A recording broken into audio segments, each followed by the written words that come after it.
pagi Bapak Ibu dan Saudara yang dikasihi oleh Tuhan. Berjumpa lagi dengan saya di channel Valua Gloriosa TV ini.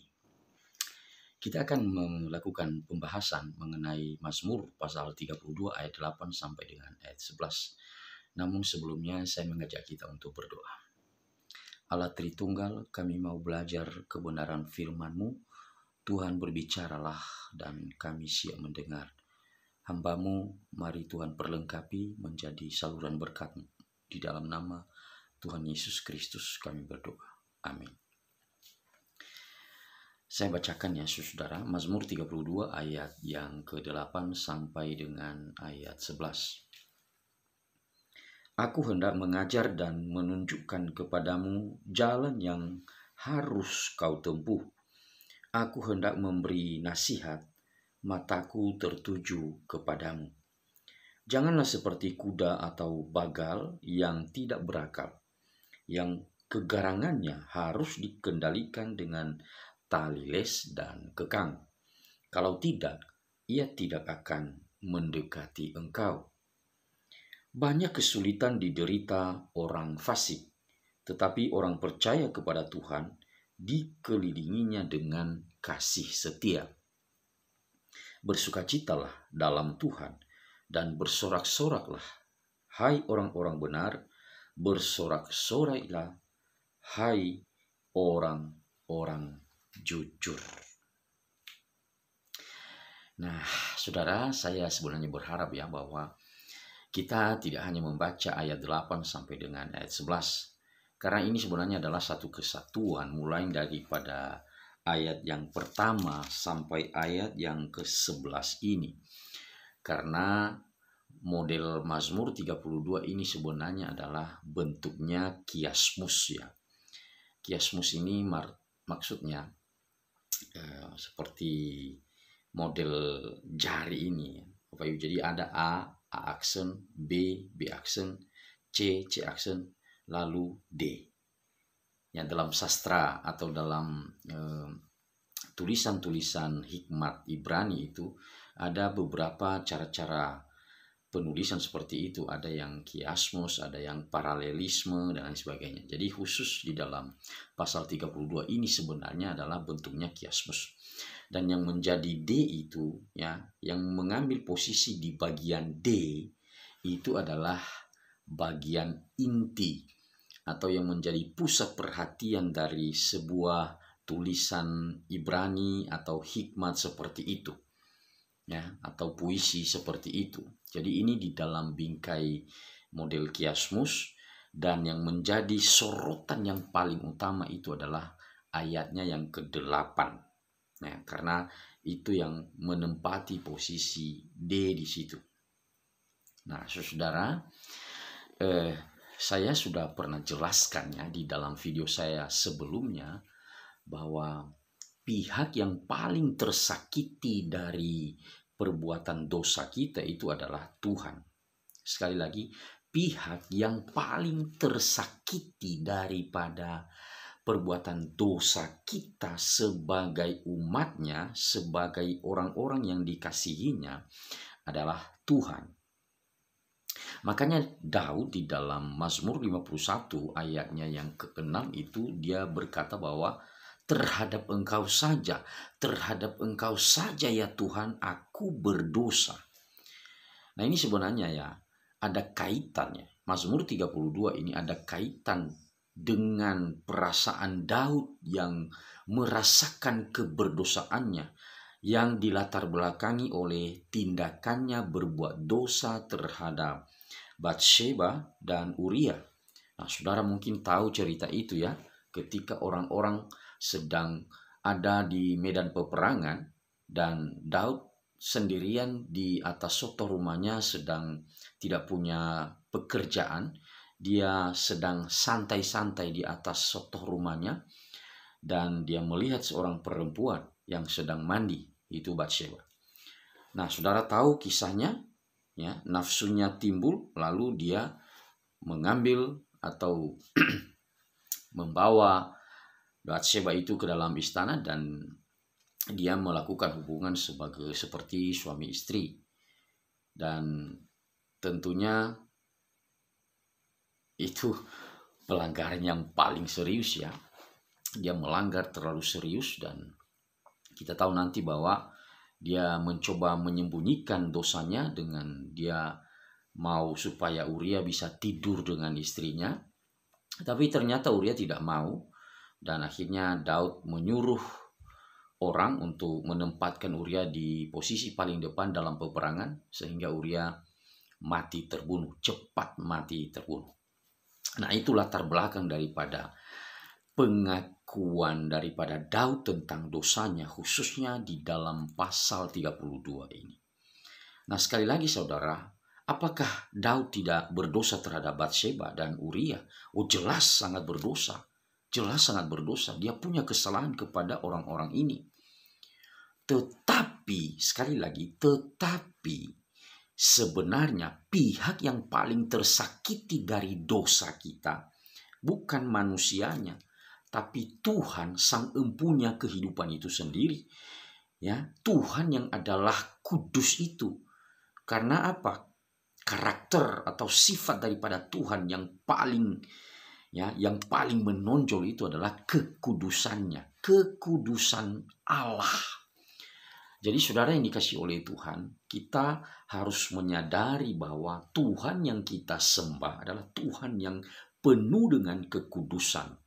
Kalau Dia melayakkan kita untuk menjadi anak-anaknya, maka tidak boleh tidak kita sebagai warga kerajaannya harus juga menunjukkan sifat dan karakter yang sama. Artinya, saya bukan mengatakan bahwa orang yang sudah percaya kepada Tuhan itu secara otomatis menjalani kehidupan dengan kudus sekudus-kudusnya. Bukan itu. Tapi setidaknya di dalam kehidupan setiap orang yang sudah menjadi anak-anak Allah, dia harus mengusahakan di dalam hidupnya untuk hidup dengan kudus di hadapan Tuhan. Nah, saudara yang dikasihi oleh Tuhan, Daud di dalam ayat yang ke-8 itu dia berkata, "Aku hendak mengajar dan menunjukkan kepadamu jalan yang harus kau tempuh." Jalan yang harus kau tempuh. Apa jalan yang harus ditempuh itu? Yaitu jalan mengaku dosa, jalan hidup yang mengakui dosa. Kenapa? Daud sudah mencoba untuk menyembunyikan dosanya, tetapi Daud justru merasakan betapa besar kesakitan, kesesakan, himpitan ketika dia terus diam dan mencoba untuk menyembunyikan dosanya. Mari kita lihat misalnya ya di dalam ayatnya yang ketiga, Mazmur 32 ayat yang ketiga ini. Dia katakan, "Selama aku berdiam diri," ya, sekali lagi, selama aku berdiam diri mencoba untuk menyembunyikan dosaku di hadapan Tuhan, yang terjadi adalah tulang-tulangku menjadi lesu. Sekali lagi, tulang-tulangku menjadi lesu. Kalimat yang sama diulang lagi di dalam ayatnya yang keempat. Maksudnya ide kalimat itu terulang lagi dalam ayat yang keempat. Kalau di ayat 3 tadi dia katakan tulang-tulangku menjadi lesu. Ayat 4, sumsumku menjadi kering. Ya. Jadi itu ide yang berulang ya. Tulang-tulang menjadi lesu, sumsumku menjadi kering. Artinya apa saudara? Bahwa ketika Daud mencoba berdiam diri dan menyembunyikan dosanya, yang terjadi kepadanya justru dia makin tersiksa. Dan dia berikan gambaran di situ tadi, tulang-tulangku menjadi lesu, sumsumku menjadi kering. Nah, jadi seperti rematik ya, dia merasakan seperti sakit rematik ya. Sumsumnya itu kering, nggak ada minyaknya, nggak ada pelumas di setiap tulang-tulangnya, sendi-sendinya terus berbunyi kayak berantakan begitu ya. Jadi dia merasakan hidupnya itu tidak ada kekuatan, tidak ada semangat, tidak ada spirit di dalam hidupnya. Dia merasakan kelesuan ya, dirinya tidak bisa berbuat apa-apa. Jadi Daud secara jujur ya mengakui dia sudah mencoba untuk menyembunyikan dosanya di hadapan Tuhan, tapi justru yang terjadi adalah dia terus merasakan keletihan, ketidakberdayaan di dalam hidupnya. Nah, di sisi yang lain selain daripada Daud mengakui kelemahannya, ketidakberdayaannya ketika dia menyembunyikan dosanya, maka dia juga mengakui bahwa ada tangan Tuhan yang menekannya. Saudara, ya, ada tangan Tuhan menekannya.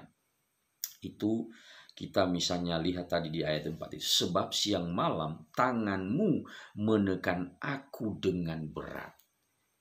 Ya. Jadi saudara, Tuhan menginginkan Daud supaya mengaku, menyadari dan secara jujur dia harus bicara tentang dosanya kepada Tuhan. Ya. Selain daripada dia sebenarnya harus menyelesaikan permasalahan dosa itu terhadap orang yang dimana dia telah melakukan kesalahan, dia yang paling utama itu adalah berdoa kepada Tuhan, memohon pengampunan kepada Tuhan dari dosa dan kesalahan yang telah dia lakukan. Kecuali saudara, kalau kita bukan orang-orang percaya. Sekali lagi, seandainya kita bukan orang percaya, ya mungkin wajar kita tidak merasakan sebuah tangan yang menekan kita. Ya. Karena memang kalau bukan orang yang takut akan Tuhan, bukan orang yang percaya kepada Tuhan, ya bagaimana dia bisa merasakan bahwa ada himpitan, ada tekanan terhadap dosa itu. Ya. Karena kalau orang sudah mati secara rohani, dia tidak akan pernah sadar bahwa dia itu berdosa, dia itu punya kesalahan di hadapan Tuhan. Jadi saudara, kalau ada orang yang merasa bahwa, oh saya tidak berdosa, saya tidak buat apa-apa, saya tidak buat kesalahan, itu orang itu kemungkinan besar sudah mati secara rohani. Jadi bayangkan ya saudara, orang kalau sudah mati itu ya, orang maksudnya mayat yang sudah manusia yang sudah mati ya, antara nyawa dengan badan fisiknya itu sudah berpisah. Jadi mayat itu tidak bisa merasakan tekanan apa-apa lagi. Mau taruh berapa kilo misalnya batu besar di atas tubuh mayat, ya di atas mayat, dia tidak akan pernah merasakan apa-apa, dia tidak merasa sesak, dia tidak merasa sakit, dia tidak merasa tertekan. Kenapa? Karena dia sudah tidak bernyawa, karena dia sudah mati, karena dia tidak merasakan apa-apa. Jadi orang kalau di luar Tuhan itu, ketika dia berbuat dosa, dia tidak pernah merasakan bahwa itu dosa itu akan menekannya, dosa itu akan membuat dia seperti Daud tadi menjadi kering kerontang, menjadi lemah, menjadi lesu, menjadi tidak berdaya di hadapan Tuhan. Tidak merasakan apa-apa karena sudah mati. Jadi kalau saudara orang yang percaya kepada Tuhan, semestinya ketika engkau melakukan dosa, engkau pasti peka, engkau tidak akan tenang, engkau tidak akan nyaman, dan engkau harus berdoa memohon pengampunan kepada Tuhan. Maka ayat 8 ini Daud mencoba mengajak kita untuk kita bisa mengambil jalan pengakuan dosa ini di hadapan Tuhan dalam segala dosa yang pernah kita lakukan. Nah, sekarang saudara, di dalam kita menyampaikan dosa kita, mengaku dosa kita di hadapan Tuhan itu, maka tidak boleh tidak yang diperlukan adalah sebuah kejujuran. Ya, jadi jangan heran tadi ya, jangan heran di dalam beberapa ayat dia menyinggung tentang kejujuran ini. Misalnya ya, ayatnya yang ke-5. Dosaku kuberitahukan kepadamu dan kesalahanku tidaklah kusembunyikan. Ya, tidak ada jiwa penipu, dan itu dia sudah singgung di ayat yang kedua ya. Ayat kedua misalnya, berbahagialah manusia yang kesalahannya tidak diperhitungkan Tuhan dan yang tidak berjiwa penipu ya, menyembunyikan dosa, menipu Tuhan. Jadi ada kemungkinan kita itu mengakui dosa di hadapan Tuhan secara pura-pura. Dan itu belum tuntas.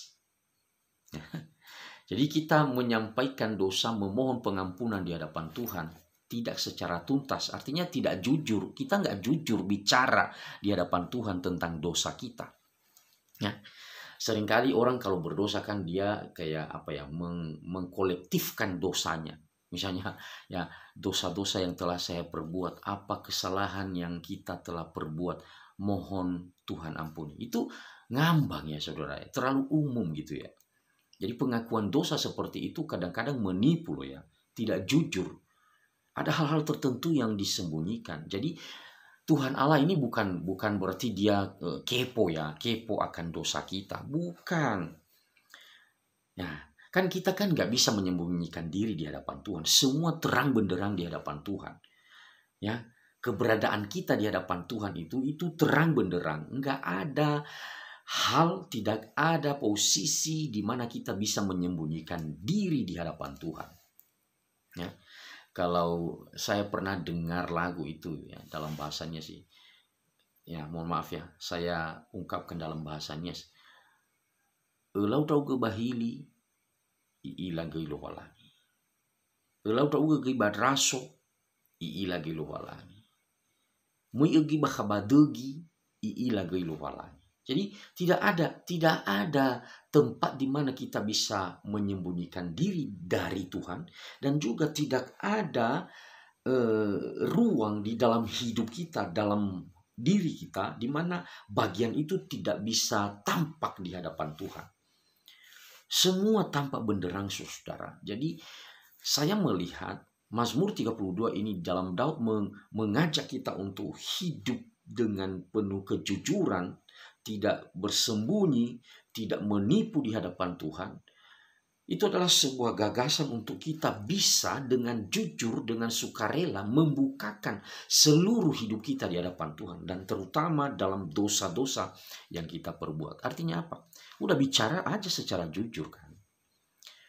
Ungkapkan aja dosa itu. Karena kalau kita tidak berani jujur, menghunjuk, menentukan dosa apa, berarti kita masih bisa menyembunyikan diri kan, tidak jujur ya. Makanya tadi saya katakan bahwa ada model doa-doa kita itu kan istilahnya secara kolektif, secara kumulatif.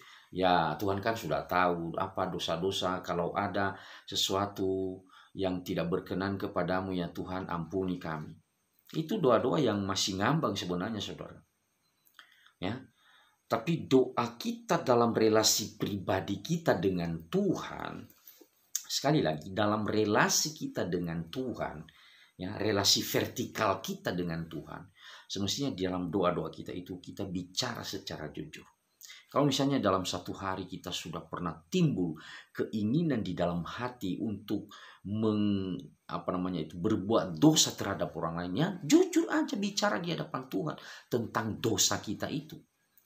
Ya, kalau kita sudah menilap atau menipu orang dengan uang, ya udah bicara aja di hadapan Tuhan dengan dosa itu. Saya sudah mencuri hari ini, saya sudah mencuri uang kepada orang ini hari ini. Tuhan ampuni saya. Saya akan kembalikan dan saya tidak akan berulang lagi melakukan dosa yang sama. Itu maksudnya saudara, maksudnya jujur.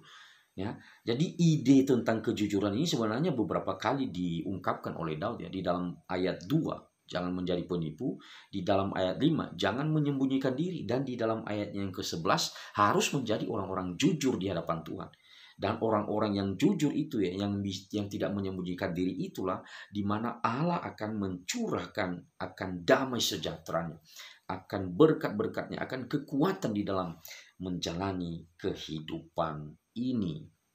Dan di dalam ayatnya yang ke-11 ayat yang ke-9 tadi dikatakan itu ya, sang pemazmur ini mengungkapkan tentang gambaran seperti kuda atau bagal. Jangan seperti itu ya. Soal bagaimana kita datang kepada Tuhan itu jangan harus melalui cemeti, jangan harus melalui tali les atau kekang seperti yang diungkapkannya di dalam ayatnya yang ke-9. Ya, saya bacakan. Janganlah seperti kuda atau bagal yang tidak berakal, yang kegarangannya harus dikendalikan dengan tali les dan kekang. Kalau tidak, ia tidak akan mendekati engkau. Ya, jangan seperti itu. Jangan seperti binatang-binatang ini. Jangan menunggu harus dicemeti, jangan menunggu harus dihukum. Ya, karena kalau Allah sudah bertindak menghukum kita dari dosa kita, itu nggak main-main loh. Ya, dia menyinggung di dalam ayatnya yang ke-6 itu tentang kayak banjir besar ya. Itu gambaran banjir besar itu kan hukumannya. Kita teringat akan Nuh. Ketika bicara tentang banjir besar, tentu kita akan mengingat akan Nuh yang pernah mengalami di masanya itu ada banjir yang begitu besar, dan itu nuansa atau pesan yang ada dalam banjir besar itu artinya adalah penghukuman dari Tuhan. Ya. Nuh kan nanti selamat dari banjir besar itu. Ya, orang lain terhukum, mati karena banjir besar itu. Nuh diselamatkan oleh Tuhan. Jadi jangan sampai kita ini akan mengalami nasib yang sama dengan orang-orang yang pernah mengalami banjir besar itu. Artinya jangan sampai dihukum. Jangan sampai diberi tali les, jangan sampai dicemeti, jangan sampai dipukul karena dosa kita, tapi datanglah kepada Tuhan. Akuilah itu secara jujur di hadapan Tuhan. Nah, makanya ya, pemazmur ini ya, jelasnya di sini Daud mengungkapkan setelah dia mengakui dosa itu di hadapan Tuhan, barulah ada kelegaan. Nah, baru ada kelegaan. Ayatnya yang ke 10, banyak kesakitan diderita orang fasik, tetapi orang percaya kepada Tuhan dikelilinginya dengan kasih setia. Jadi ketika dia fasik, ketika dia tidak membukakan dirinya di hadapan Tuhan dengan dosa-dosa yang telah dia perbuat, dia justru merasakan kesesakan. Ya. Ayat 7 misalnya, engkaulah persembunyian bagiku, terhadap kesesakan engkau menjaga aku. Jadi kalau tidak di dalam Tuhan, tidak jujur di hadapan Tuhan, tidak membuka diri di hadapan Tuhan, yang ada itu kesesakan. Ya, berkali-kali itu diungkap isu tentang jeritan, derita, kesesakan. Ya, seperti tadi saya sudah ungkap ya, ayat 6. Banjir, sesungguhnya pada waktu banjir besar itu akan melanda orang fasik, dan orang benar tidak akan mengalaminya. Ya. Ayat 7, ya, kesesakan tidak akan dialami oleh orang yang jujur, orang yang benar di hadapan Tuhan. Kemudian derita tidak dialami oleh orang-orang yang percaya kepada Tuhan. Ayat 11, sukacita, sorak-sorai akan dinikmati oleh orang-orang yang ada di dalam Tuhan, yang dengan jujur membuka dirinya untuk menyelesaikan dosanya di hadapan Tuhan. Sudahkah kita hidup seperti yang Tuhan kehendaki, Bapak Ibu? Menjelang kita memperingati kematian Yesus ini, kita harus terus mengoreksi diri, terus berubah, terus bertobat di hadapan Tuhan. Tuhan memberkati. Amin.